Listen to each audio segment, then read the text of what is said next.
त्या दृष्टीने असणारं त्यांनी वंचित बहुजन आघाडीने पुढाकार घेतला पाहिजे असं त्यांचा आग्रह होता। त्यांच्या आग्रहाला मान करून आरक्षण बचाव यात्रा असं आयोजित केलेली आहे। ही यात्रा 25 जुलैपासून सुरुवात होईल। मुंबई चैत्यभूमी या ठिकाणी पहिली भेट राहील, मानवंदना राहील। दुसरं जे आहे ते त्याच दिवशी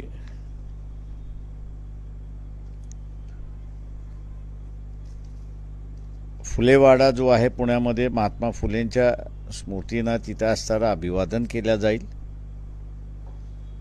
रात्रीचा असणारा मुक्काम जो आहे तो कोल्हापूरला केला जाईल। कोल्हापूरला आणि 26 जुलै हा महत्त्वाचा दिवस आहे। शाहू महाराजांनी आरक्षणाची घोषणा ही 26 जुलैला केली। शाहू महाराजांच्या स्मृतीला अभिवादन करून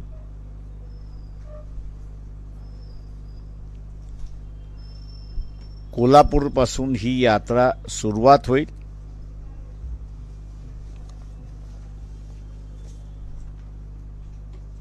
सव्वीस तारखेला ही यात्रा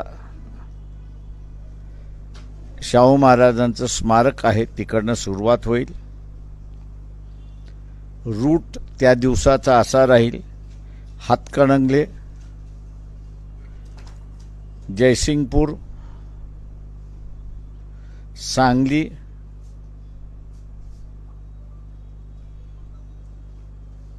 आणि मिरज।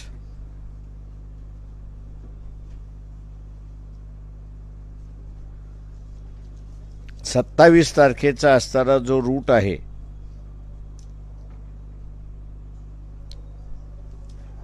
तो सांगोला, पंढरपूर, मोहोळ आणि सोलापूर असा हा मग मराठवाड्यात प्रवेश होईल। मराठवाड्यातून विदर्भात जाईल,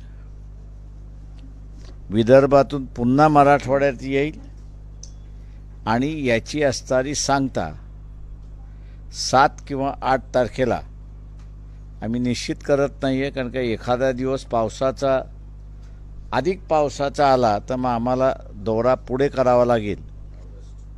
ऑगस्ट 7 किंवा 8 ऑगस्टला याची असणारी सांगता ही आम्ही औरंगाबाद या ठिकाणी करणार आहोत आणि दुपारी 12 वाजता औरंगाबादला जाहीर सभा 7 किंवा 8ला त्या ठिकाणी घेतल्या जाईल। उद्देश हाच आहे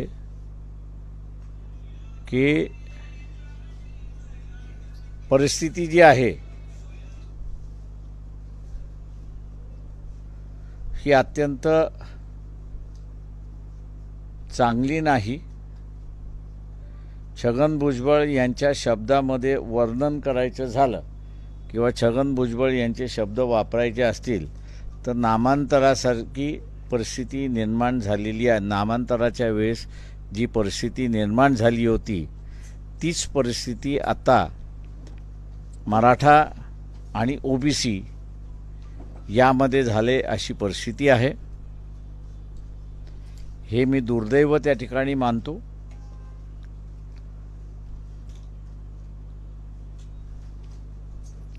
या विषयावरती मुख्यमंत्र्यांनी बैठक बोलवली,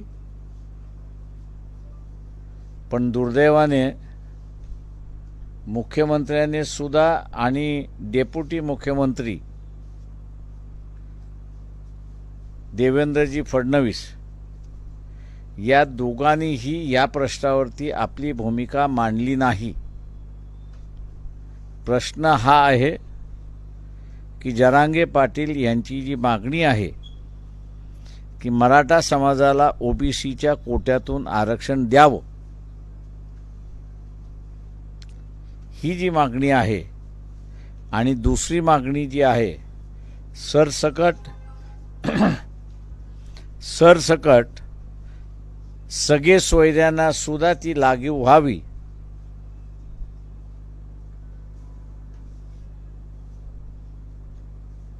वंचित बहुजन आघाडीशिवाय कुठल्याही राजकीय पक्षाने भूमिका घेतलेली नाही. आणि म्हणून त्या बैठकीमध्ये मुख्यमंत्र्यांना विनंती करण्यात आली की सर्व राजकीय पक्षांना आपण पत्र लिहावं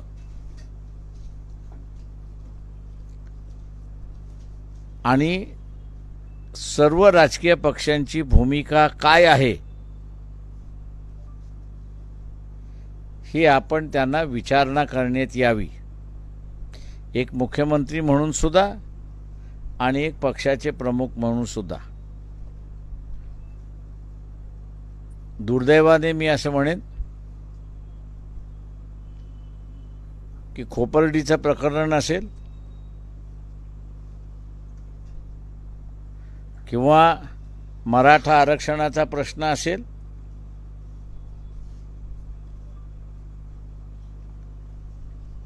जे स्वतःला राजकीय नेते म्हणतात भूमिका घेतच नाहीत.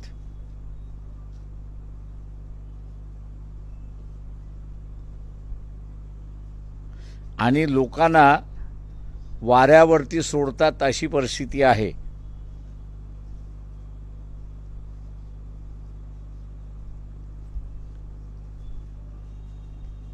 आरक्षण बचाव जी यात्रा आम्ही आयोजित केलेली आहे त्याच्या पाठीमागचा हेतू शांतता प्रस्थापित राहिली पाहिजे, वंचित बहुजन आघाडीशिवाय शांतता कोणीच प्रस्थापित करू शकत नाही अशी परिस्थिती आहे.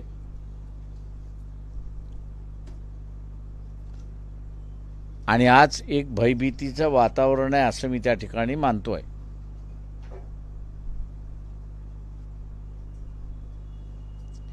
काही राजकीय पक्ष आता पळवाटा काढतायत की तुम्ही जरांगे पाटलांना काय शब्द दिलात तो सांगा,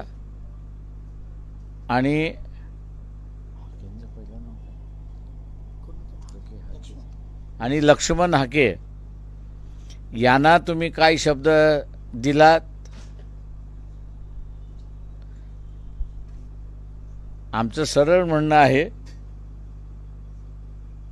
की प्रत्येक पक्षाला स्वतःची भूमिका असणं अत्यंत महत्त्वाचं आहे. आणि जरांगे पाटील जी मागणी करतात आहेत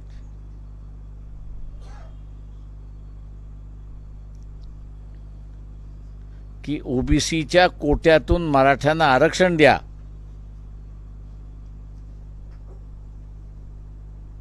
प्रश्न एवढाच आहे की द्यायचा की न द्यायचा.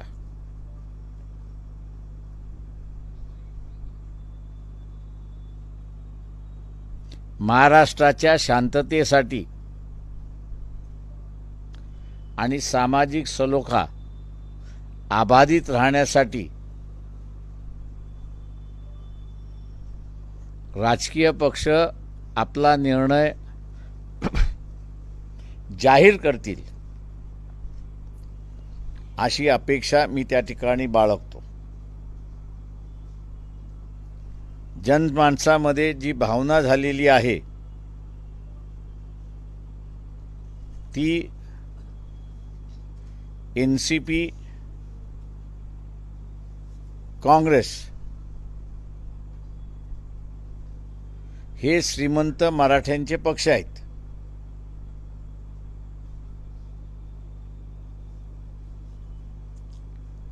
आणि बीजेपी आणि उद्धव ठाकरे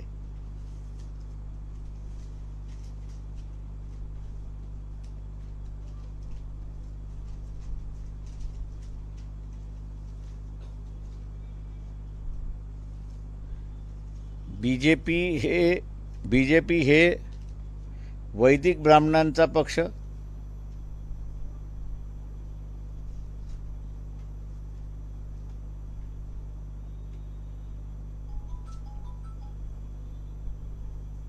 आणि शिवसेना उद्धव ठाकरे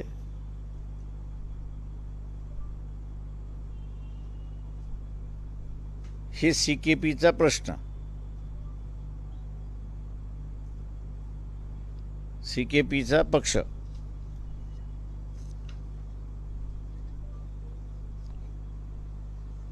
याचा अर्थ ओबीसीची यांचा संबंध नाही,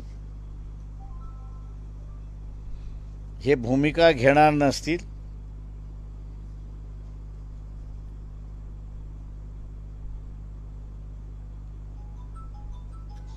तर यांना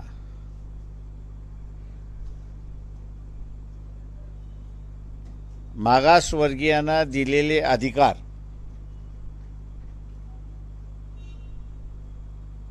राहिले काय आणि न राहिले काय याच्याशी काहीही घेणं देणं नाही.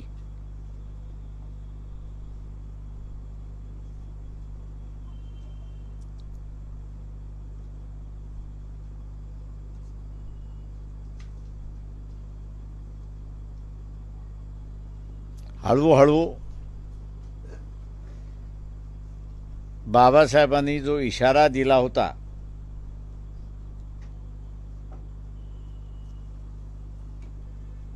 की राजकारणामध्ये जातीयतेचं राजकारण प्राबल्य होणार नाही,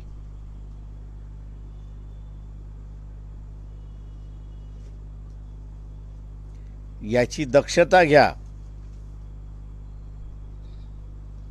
उलट आता असताना जातीय राजकारण प्रबळ होतंय अशी परिस्थिती आहे,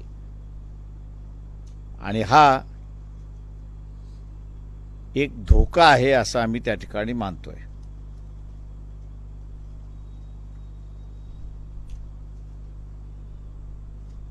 आपण आता विचारा.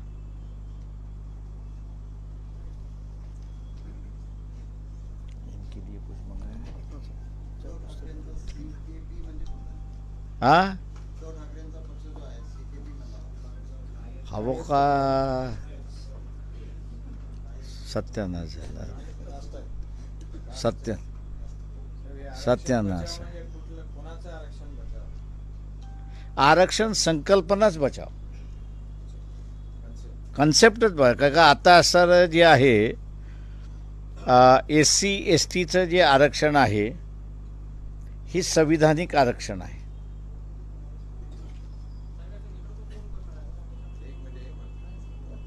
दोन मिनिट. SC STचं आरक्षण हे संविधानिक आरक्षण आहे, त्याच्यामुळे हे कायमस्वरूपी आहे असं आपण त्या ठिकाणी मानलं पाहिजे. ओबीसीचं सुद्धा आरक्षण हे 340 कलमा अन्वय आहे.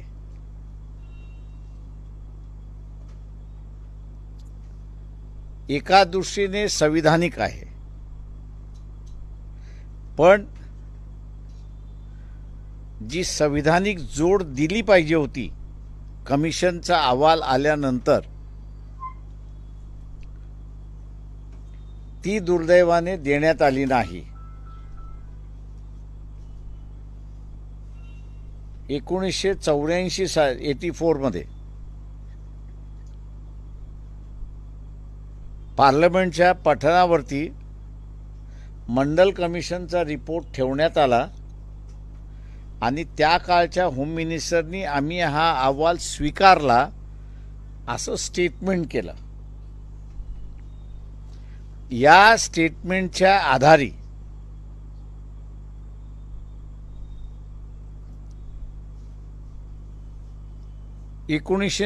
ला VP सिंगाने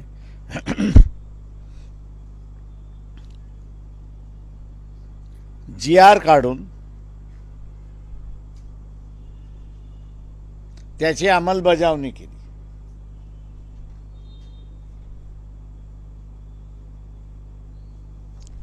त्यावेळेस वेळ नव्हता ते संविधानिक दर्जा त्याला द्यायला. नंतरच्या कालावधीमध्ये कोणी त्याच्याकडे लक्ष दिलं नाही की ओबीसीचं आरक्षणसुद्धा संविधानिक झालं पाहिजे. आज ओबीसीचं आरक्षण जे आहे ते एका GR वरती टिकून आहे आणि इंदिरा साहनीचा जी केस आहे त्यामध्ये तो GR आणि ती केलेली कृती ही घटनाशीर आहे असं फक्त त्या ठिकाणी नमूद केलेलं आहे.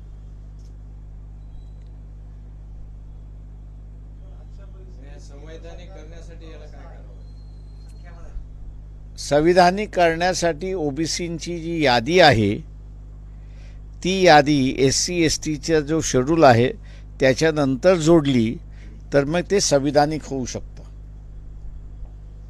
मराठ्यांना खरंच आरक्षणाची गरज आहे का? एवढे फॉर्च्युनर या मोठ्या मोठ्या गाड्या किंडतात, एवढे जमिनी आहेत. ते मराठ्यातला एक वर्ग हा असणारा श्रीमंत आहे, नो डाऊट अबाउट इट. पण दुसऱ्या वर्गाच्या संदर्भातला सुद्धा मला वाटतं कधी नाही कधीतरी विचार करावा लागणार अशी परिस्थिती आहे. आत्ताच्या स्टेजमध्ये आम्ही असणारं जे आहे ते आरक्षण बचाव याच फेजमध्ये आम्ही आहोत आणि ते वाचलं तर मग इतरांना तिथे मिळेल, नाही तर अजिबात मिळणार नाही अशी परिस्थिती आहे.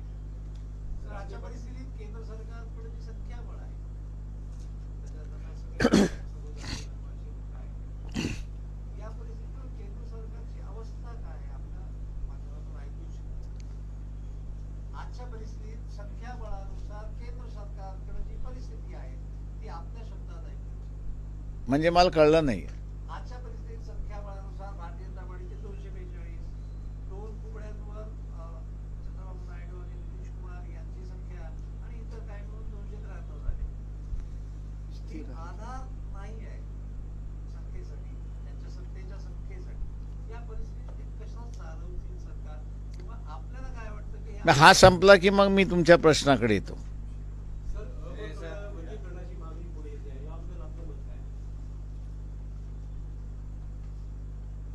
पंतप्रधानाने माझ्या माहितीप्रमाणे मादिगाच्या रॅलीमध्ये गेले होते तेलंगणाच्या इलेक्शनच्या वेळेस. कृष्णा मादिगांनी रॅली बोलवली होती, त्या रॅलीमध्ये गेले होते. त्यावेळेस त्यांनी असं म्हटलं होतं की आमचं सरकार आलं तर आम्ही करू. आता आम्ही असं वाट बघतोय ते करतात आहेत का. पुढे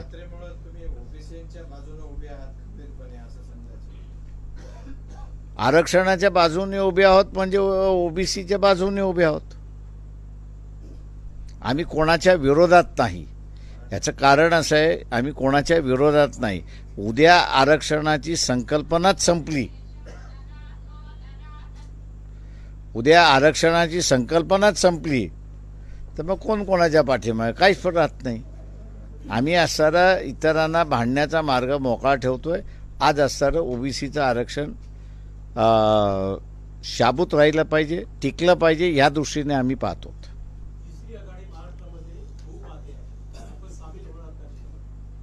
मला अजून कोणी ऑफर दिलेली नाही आहे. माझं म्हणणं असं आहे की ब्रिज आला की क्रॉस करू आपण.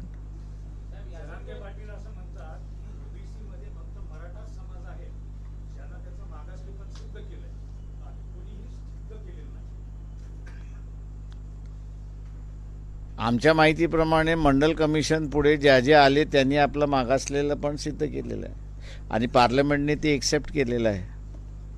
जरांगे पाटील जनतेला वेठीस धरत आहेत असं वाटत नाही का तुम्हाला? आंदोलन करण्याचा अधिकार सगळ्यांचा आहे. आंदोलन करण्याचा अधिकार आहे, गावबंदी वगैरे करण्याचा अधिकार थोडी. गावबंदी मला तर कधी अडचण आली नाही गावबंदीची. नाही, खूप जणांना अडवलं, त्यांच्या गाड्या फोडल्या, इथं आहे, लोकांना माहिती आहे.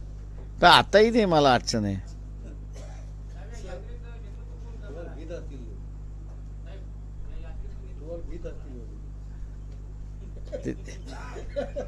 ती यात्रा आम्हीच काढणार, सगळेच मिळून काढणार आहोत. त्याच्यामुळे असं आम्ही सगळ्यांना, आम्ही छगन भुजबळांना निमंत्रण दिलेलं आहे, धनंजय मुंडेला निमंत्रण दिलेलं आहे.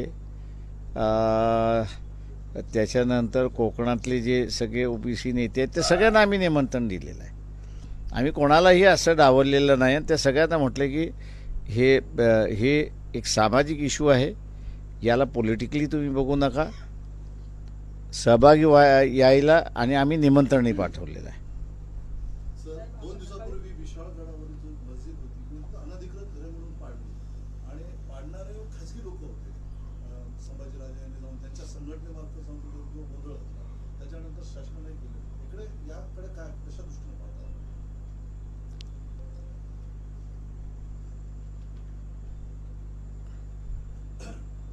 हे जे महाविकास आघाडीचं जे सरकार आहे, ज्या पद्धतीने त्यांनी असणाऱ्या घोषणा केल्या, पहिल्यांदा लाडकी बहीण म्हणून 1,500 महायुतीच्या सरकारने जी घोषणा केली लाडकी बहीण म्हणून आणि 1,500 रुपये दिले. दुसऱ्या बाजूस त्यांनी पुन्हा लाडका भाऊ म्हणून जो 10वी पास झाला त्याला 6,000 दिले. पहिला प्रश्न इथे की हे सरकार मनुवादी सरकार आहे असं मी त्या ठिकाणी मानतोय.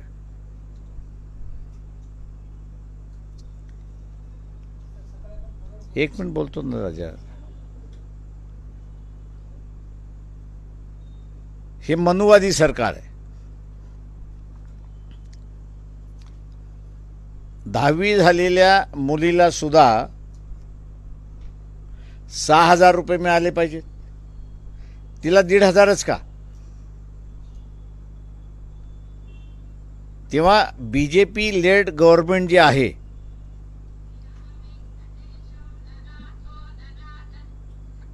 बीजेपी लेड गव्हर्नमेंट जे आहे, हे बीजेपी लेड गव्हर्नमेंटनी पुन्हा आपला मनुवादी वृत्ती जी आहे ही पुन्हा जाहीर केली.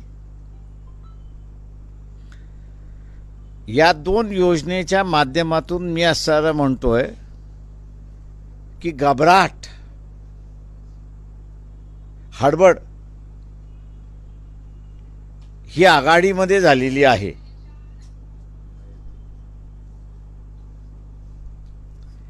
ही आघाडीमध्ये झालेली आहे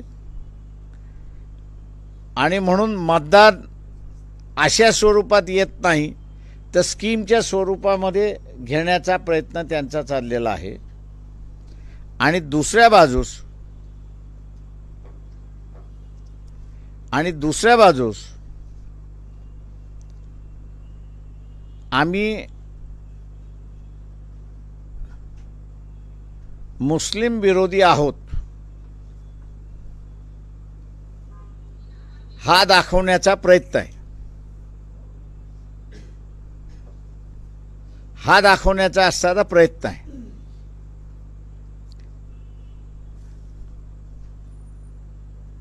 मी इथल्या जे मौलवी आहेत की ज्यांनी मागच्या लोकसभेमध्ये काँग्रेसला मतदान द्यायला सांगितलं, NCPला मतदान द्यायला सांगितलं, शिवसेनेला मतदान द्यायला सांगितलं, हे मौलवी या पक्षाच्या प्रमुखांना का भेटत नाही आणि विशालगडच्या संदर्भातली त्यांची भूमिका ते मांडायला सांगत नाही. मौलवींनी हे केलं नाही तर मुस्लिम समाजाने मौलवीला सांगितलं पाहिजे की पुढच्या निवडणुकीमध्ये आम्ही तुमचं ऐकणार नाही, आम्हाला जे करायचं ते आम्ही करू.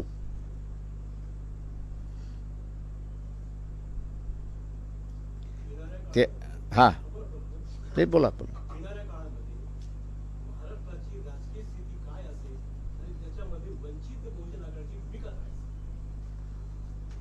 लोक जी परिस्थिती करतील ती परिस्थिती, त्याच्या आम्ही काहीच परिस्थिती करणार नाही आहोत.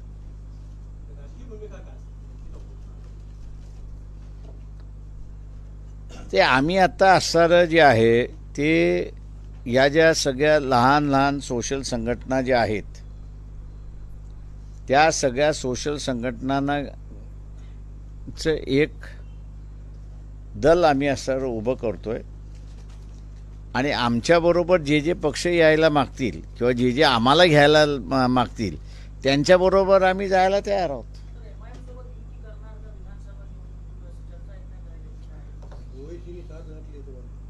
माझ्यापर्यंत साथ नाही आली आहे. विशाळ गडावरती जे प्रकरण घडलं त्याच्यामध्ये शिवभक्त नसून ते अतिरेकी असल्याचं शरद पवार गटाचे इद्रिस नाईकवडी यांनी आरोप केला. शरद पवार बोलले तर मी कदाचित बोलेन त्याच्यावरती. सर 2 दिवसापूर्वी आपण अजित पवारांना पुन्हा दादा करू असं स्टेटमेंट केलं. काय अजित पवार हां यांना पुन्हा आपण दादा करू दादा दादा करू राजकारणातले दादाच आहेत ते. असं स्टेटमेंट आपण केलं ते राजकारणातले दादाच आहेत. सोबत येण्याची ऑफर दिली. आम्ही त्यांना असं म्हटलं तुम्ही बाहेर पडलात आम्ही तुमच्याबरोबर येऊ. काही राजकीय पक्ष पळवाटा काढतायत आरक्षणाच्या बाबतीत. आपण म्हटलं की जरांगे पाटील आणि हक्केंची भूमिका स्पष्ट करावी. शरद पवारांना आपण थेट आव्हान देणार की त्यांनी ओबीसीतून काँग्रेस मी असं त्या बैठकीमध्ये म्हणून मुख्यमंत्र्याला पत्र लिहायला सांगितलं की राष्ट्रवादीला पत्र लिहा, काँग्रेसला पत्र लिहा, उद्धव ठाकरे गटांना पत्र लिहा, म्हटलं स्वतःच्या पक्षालाही लिहा, आम्हालाही लिहा, BJPलाही लिहा, राज ठाकरेंचा पक्ष आहे त्यालाही लिहा आणि त्यांची या प्रश्नासंदर्भात काय भूमिका आहे ते त्यांना लेखी किंवा तोंडी जी काही पद्धत असेल त्यांना सांगण्याचा आग्रह मुख्यमंत्री म्हणून आपण करा. शरद पवारांचा रोल मोठा आहे, कारण भुजबळ त्यांच्याकडे विनंती करायला गेले की वातावरण थंड करा. मग शरद पवारांना आवाहन करणार मी असं कोणालाच आवाहन करत नसतो. भूमिका स्पष्ट आम्ही असं पक्षाने स्वतःच्या भूमिका स्पष्ट केल्या पाहिजेत ही आमची भूमिका आहे. मराठा समाजाबद्दल प्रकरणामध्ये उच्च न्यायालयानं सरकारला सवाल केलाय की भर पावसात थोडा चालू आहे. भर पावसामध्ये ही कारवाई करणे योग्य असेल का? उच्च न्यायालयानं सरकारला माझं म्हणणं असं आहे की सुनावण्यापेक्षा शासनाला त्यांनी असं कंटेम्प्टमध्ये काढलं पाहिजे. का डिव्हिजन बेंचचं एक जजमेंट आहे मोता साहेबांचं की पावसामध्ये घरं पाडता कामा नये.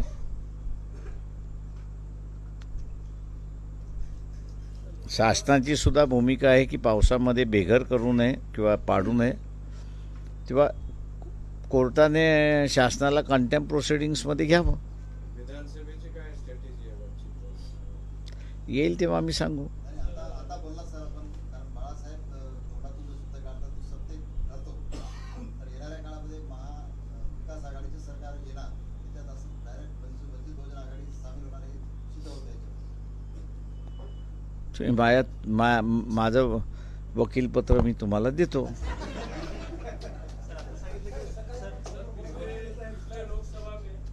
पिछले लोकसभा में राहुल गांधी ने संविधान बचाओ का जो नारा दिया था और उसको समर्थन मेरे हिसाब से राहुल गांधी ने कभी भी संविधान बचाओ का नारा इलेक्शन के बीच तक कभी नहीं दिया. आप गलत कह रहे हो. ये पूरा कैंपेन जो है संविधान बचाने का जो ये वंचित बहुजन आघाड़ी ने साल भर शुरुआत किया और उसको सपोर्ट मिला जब आनंद कुमार हेगड़े ने कहा कि हम 400 सीटों के ऊपर जो मांग रहे हैं उसकी वजह है कि हमको संविधान बदलना है. मैं इतना ही कहूँगा उसमें कि उन्होंने उस इशू को उठाया और उनको फायदा हुआ. वो अगर हम लोगों के साथ में बैठते तो आज बीजेपी की सरकार नहीं होती. 10 सीटें महाराष्ट्र में बढ़ती और देश में जो है वो 40 से 60 सीटें और बढ़ती. 6 या 7 महीना पहले वंचित बहुजन आघाड़ी का जो असेसमेंट था वो असेसमेंट हम लोग ने दिया था और कहा था कि अगर इकट्ठा लड़ते हैं